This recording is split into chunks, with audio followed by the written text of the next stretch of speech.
C'est du rythme. Toutes les choses, c'est du rythme.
Culture to me is basically a people who make up a unifying body because of their similar experiences.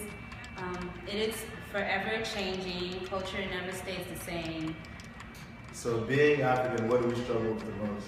Okay, so a thing that kind of comes up a lot with like my parents and I is like I'm Nigerian and I have an American accent, but I also have a Nigerian accent and I also can speak Igbo. And so the thing is like, do I teach my kids Igbo? Do I speak with a Nigerian accent to them? Because they're probably going to be born here, and so it just kind of makes you wonder.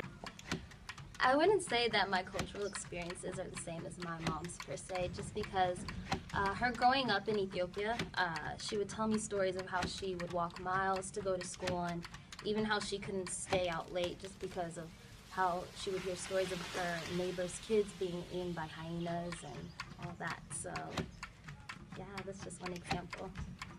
So what exactly I'm grappling with as an African in a Western society, I'll say it's the whole concept of homosexuality.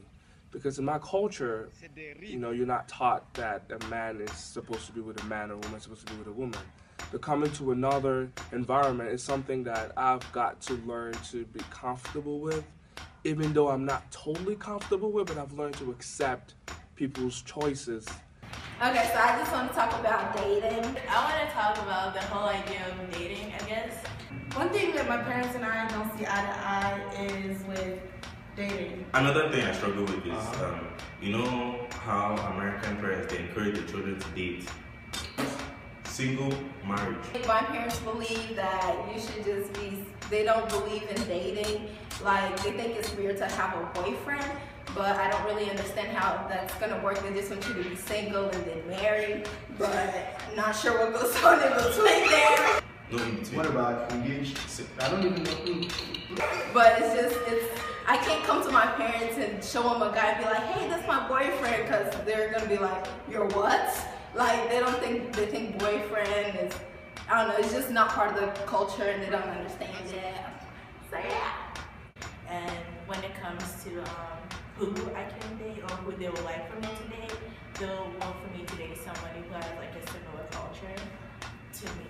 One thing that African mothers say daily is that if you're a lady and you don't know how to cook, your husband will send you back, and that's embarrassment for you as well as them.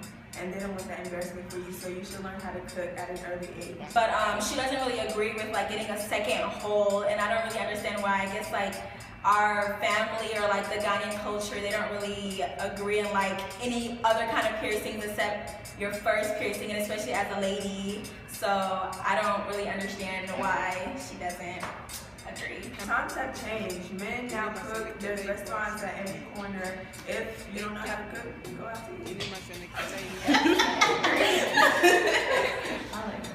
Oh, why do you want to get a second hole? Are you trying to be akata? You know, you're trying to like conform to this American lifestyle. But at the end of the day, I'm always proud to be Nigerian. At the end of the day, we're always proud to be Ghanaians. #1 in West Africa. At the end of the day, I honestly am proud to be. So at the end of the day, I'm always happy to be Igbo, Kwenu, Zono, Brono, Urunu, Wano, Westwele. Well, at the end of the day, I'm always happy to be Yoruba because, you know, we're the most educated people in Nigeria, but, you know, We're the most business-minded in Nigeria. We're the most educated. Yoruba people, we're the best. And the least minded. See how he just pushed me? Most educated Yoruba people.